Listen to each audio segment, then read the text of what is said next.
मेरे नबी पाक अलैहिस्सलाम की ज़ात के बारे में हमेशा अपना अक़ीदा आला रखना, सुथरा रखना और अपने जहन में ये बात बिठा के रखना कि बाद अज़ खुदा बुज़ुर्ग तुई किस्सा मुख्तसर।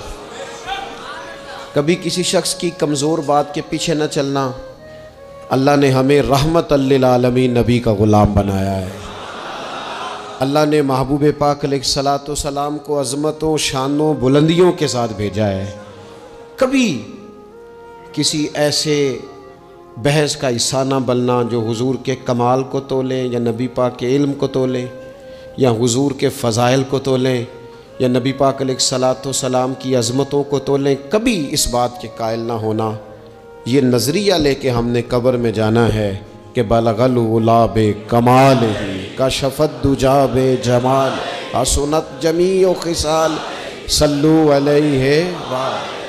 हुजूर की अज़मतों के कायल रहना और हमेशा कायल रहना और जम के कायल रहना। कभी किसी कमज़ोर बात का सहारा, लोग बड़ी कहानियाँ सुनाते हैं, बड़ी बातें बताते हैं, कभी इस चक्कर में ना पड़ना। नबी पाक की जितनी निस्बतें हैं ना, उन सब का एहतराम करना। हमारे बुज़ुर्ग ना जिस गधे मुबारक पर महबूब सवार होते हैं ना, उसे गधा नहीं कहते। हमारे बुज़ुर्ग उसे कहते हैं दराज गोश शरीफ। दराज गोश फ़ारसी में लंबे कानों वाले को कहते हैं। कहते चूँकि इस गधे पर हुजूर सवार हुए हैं, अब इसको दराज गोश शरीफ कहना है। कहते कभी को मिट्टी थोड़ी महबूब करीम अलैहिस्सलाम के कदमैन शरीफैन के करीब आए तो ये नहीं कहना कदमों को मिट्टी लग गई, कहना कुछ मिट्टी हुजूर के कदम चूमने लगी। मिट्टी हुजूर के कदम चूमने लगी। कभी बात करना होती तो कहते कि बीमारी आई थी महबूब पाक से फैज़ लेने के लिए। तो बहुत एहतराम के जज्बात। आला हज़रत बरेलवी रहमतुल्लाह अलैह के सामने किसी ने ये शेर पढ़ा था कि शान यूसुफ जो दबी वो भी इसी दर पे दबी। तो फरमाया ये तो क्या कह रहा है, हुजूर तो किसी को दबाने आई नहीं। तू क्या शान यूसुफ जो बड़ी वो भी इसी दर से बड़ी। फिर किसी ने कहा था वो दो दरख्त थे नबी पाक के गुंबद के सामने खजूरों के पुराने ज़माने में, तो किसी ने कहा था यूं है दरख्त हज़रत वाला के सामने, मजनू खड़ा हो खैमा लैला के सामने। तो आला हज़रत फरमाने लगे तुमने हुजूर के खैमे को तशबीह ठीक नहीं दी, तुम्हें कहना चाहिए था यूं हैं दरख्त हज़रत वाला के सामने जैसे कुदसी खड़े हैं अर्शे मुअल्ला के सामने। कभी भी कोई कमज़ोर लफ्ज़, कमज़ोर जुमला हुजूर सरवर कहूँ कि मालिक व मौला कहूँ तुझे, बागे खलील का गुले ज़ेबा कहूँ तुझे, लेकिन रज़ा ने ख़त्म सुखन इस पे कर दिया, खालिक का बंदा खल्क का आका कहूँ तुझे। एक तो ये बात। दूसरी बात ये कि बड़ा अफरात व तफरीद का दौर आया है। जिसको भी लड़ाना होता है वो मजहबी बुनियादों पे लड़ाना शुरू कर देता है। मज़हब के नाम पर लोगों को इमोशनल करना और मजहबी बुनियादों पर तफरीक पैदा करना, ये बड़ी घिनौनी साजिश होती है। कभी भी कोई ऐसा काम ना ज़िंदगी में करें, कभी भी, कि जिसके अंदर मामला इस तरह का हो। अपना कद ऊंचा करने के लिए कभी भी मज़हब का सहारा ना लें। अपनी ज़ाती लड़ाइयों को कभी मज़हब का रंग ना दें। उसमें कभी भी दीन की बुनियादों को ना लेके आएँ। कोई ऐसा काम ना करें। आपकी किसी से ज़ाती दुश्मनी है तो उसे शिमर यजीद कहने की ज़रूरत नहीं है। आप ज़ाती बात करें उसके साथ जो करनी है। नबी पाक अलैहिस्सलाम के सहाबा और अहले बैत के नाम पर लोग ज़ाती लड़ाइयाँ लड़ते हैं। खुदारा इससे बचो। ये जो हुजूर की औलादे पाक है ना, जो नबी पाक की, मैं अल्लाह के घर में मस्जिद में बैठा हूँ, मेरे मुर्शद की औलाद क्या उस दरवाज़े से जो गुज़र जाए वो भी मेरे लिए काबिल एहतराम रहा। और मेरे उस्ताद साहब के बच्चे, मैं आपको दयानतदारी से कहता हूँ, कभी आ जाएं तो मुझे समझ नहीं आती मैं बिठाऊँ कहाँ। इसलिए कि असलां नाल जे नेकी करिए और नस्लां ताक नहीं भुलदे। उस्तादों के बच्चे आ जाएं तो बिठाने को जगह नहीं मिलती। अगर उस्तादों के बच्चों का ये हाल है तो रसूल पाक की औलाद का क्या हाल होना चाहिए। नबी पाक की औलाद पाक के बारे में कभी भी अपनी तबीयत में कोई कमज़ोर बात ना रखना।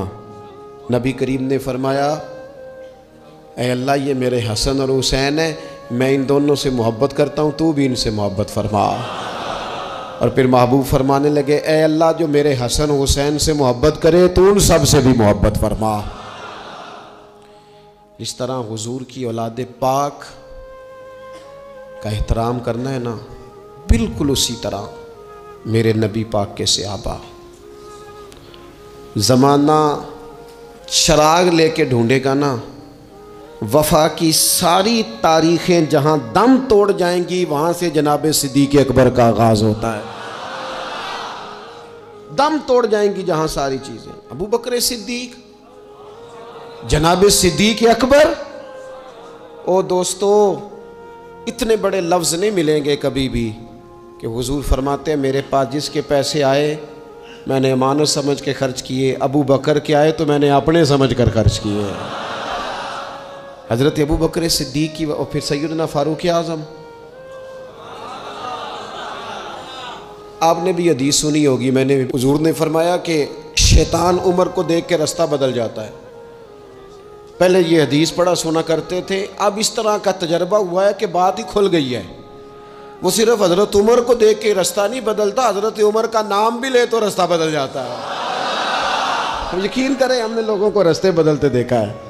नाम ले ले हज़रत उमर का, शैतान रास्ता बदल गया। और सैयदना उस्मान गनी, पैक करे सिद्द को सफ़ा, मंबाए शर्म हया, नूर की सरकार से पाया दुशाला नूर का, ओ मुबारक तुमको ज़ुन्नूरैन जोड़ा नूर का। हज़रत उस्मान गनी। और फिर मौला अली, शेर खुदा, हाल अता, मुश्किल कुशा, हज़रत मौला अली शेर खुदा। हुजूर ने बात ही ख़त्म कर दी। अलैहिस्सलाम ने फरमाया, अली दुनिया में भी मेरा भाई है, आखिरत में भी मेरा भाई है। हुजूर के जमी सहाबा, जमी सुन ले, जमी सहाबा बशमूल कातिब वही सैयदना अमीर मुआविया रदी अल्लाह ताला अन्हु, जमी सहाबा, हर एक का अदब, एहतराम और रूह और दिल से अपनी तबीयत में पैदा रखना। कभी किसी चक्कर में लोग आपको फ़लसफ़ा सुनाएंगे, फ़लसफ़ा तो लोग अब्बा के ख़िलाफ़ भी सुनाते हैं। फ़लसफ़े के रंग में तो लोग ये भी कहते हैं कि तेरा भाई तेरा असल में दुश्मन है। फ़लसफ़े में तो लोग बड़ी चीज़ें ले आते हैं।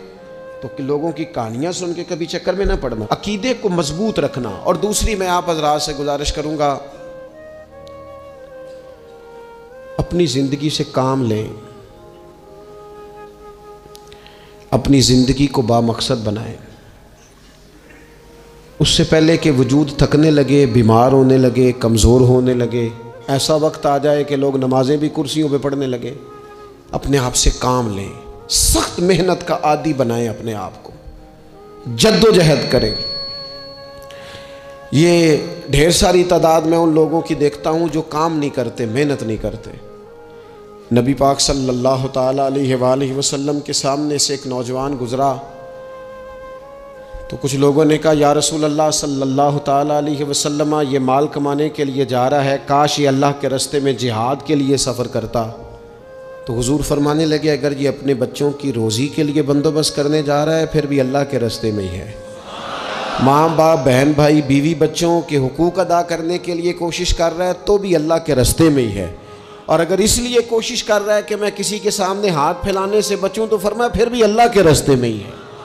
मेहनत करें, जद्दोजहद करें, सहारे ना तलाश करें और अपनी ज़िंदगी इस तरह की मेहनत वाली बनाएं कि आप थक जाएं शाम को।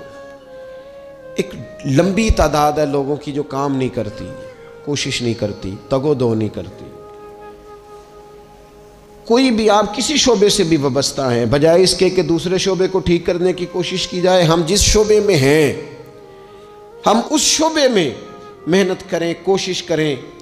मैं इस नतीजे पे पहुंचा हूं कि जो टाइम इंसान बचाता है ना आराम के लिए, उस टाइम में बेपनाह सुस्ती उसे घेर लेती है।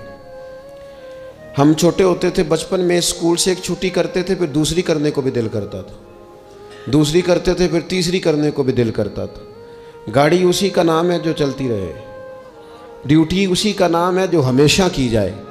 ज़िंदगी में मुसलसल जद्दोजहद करेंगे, मुसलसल काम करेंगे, उसका नतीजा ये निकलेगा कि आप महसूस करेंगे कि आपका वजूद जो है वो बड़ी सलाहियतों वाला है, वो बेकार नहीं है। मुसलसल काम।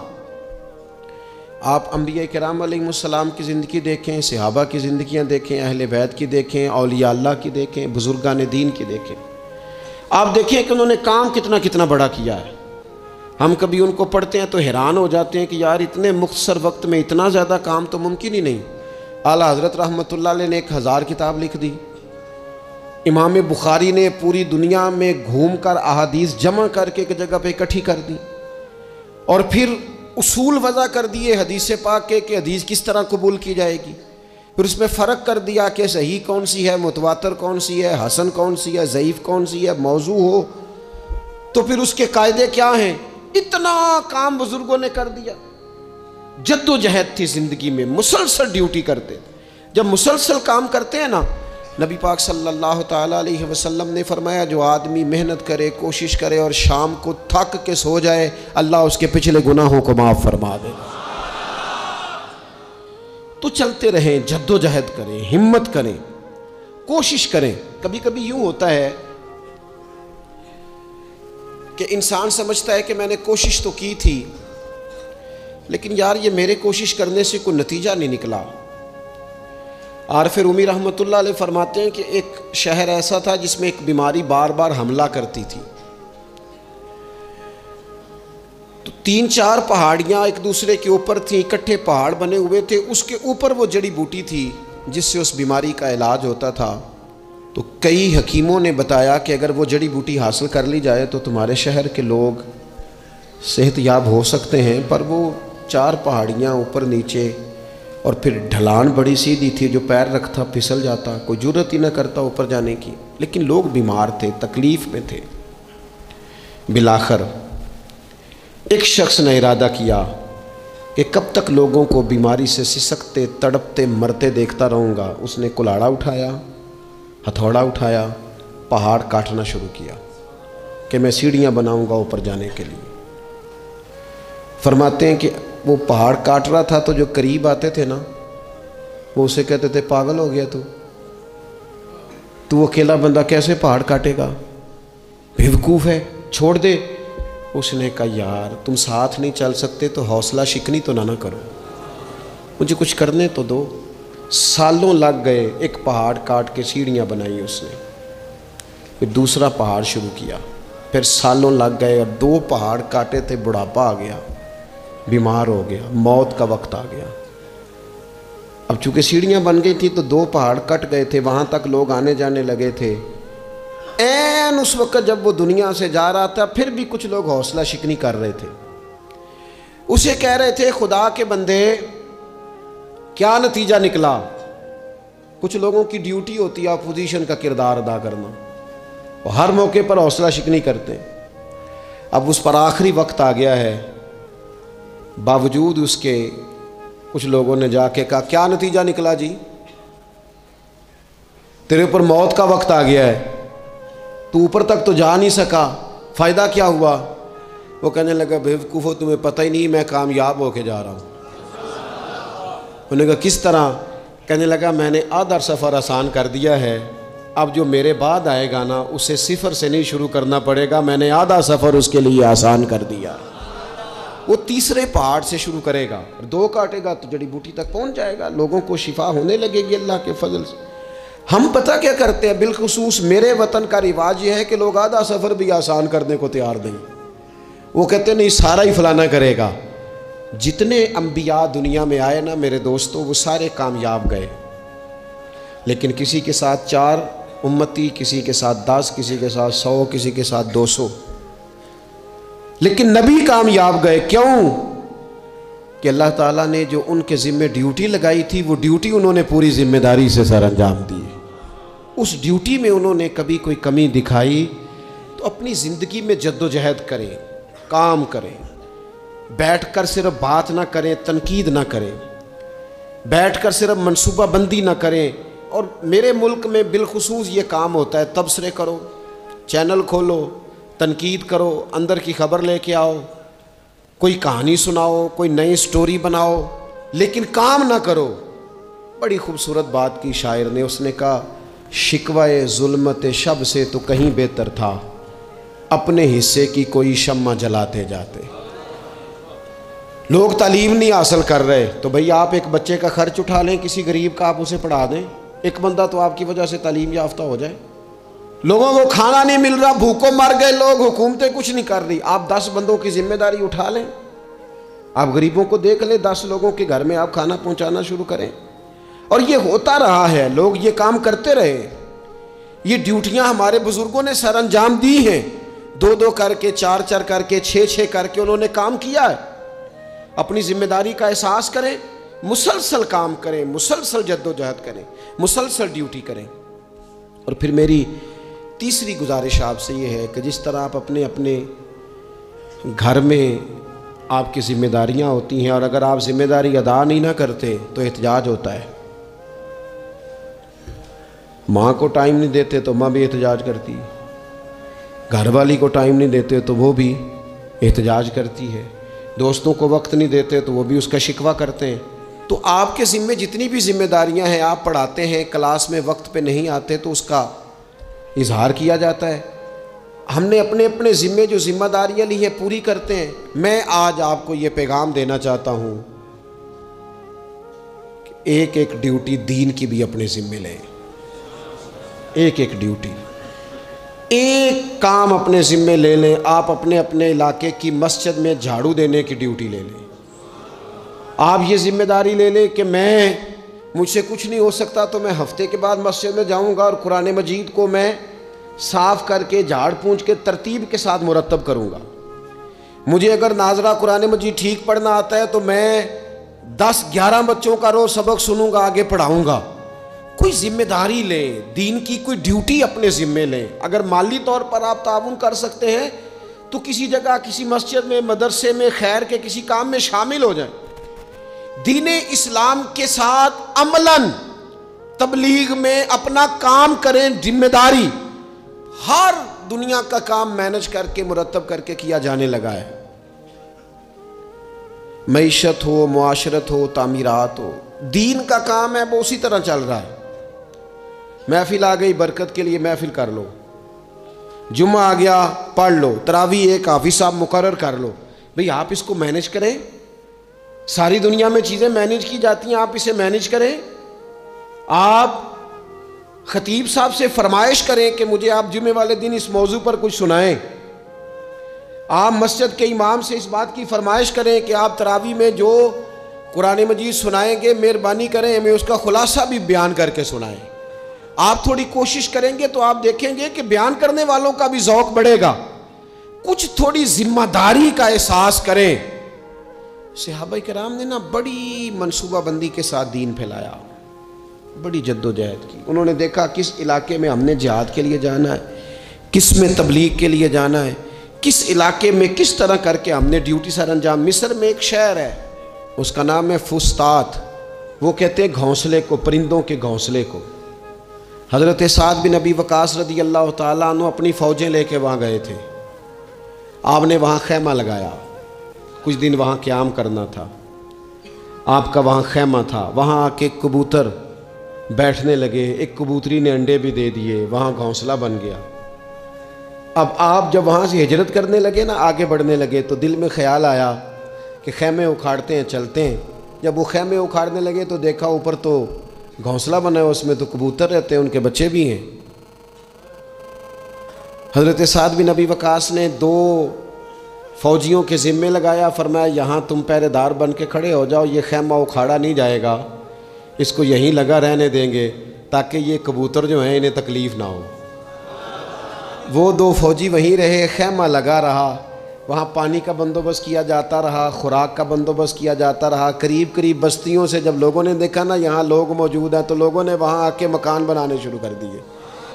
वो एक परिंदे के घोंसले की हिफाजत के लिए कुछ देर 2 सिपाही रुके थे, अल्लाह ने वहाँ पूरा शहर आबाद फरमा दिया है। तो आप एक घोंसले की हिफाजत शुरू करें, इंशाअल्लाह शहर आबाद हो जाएंगे।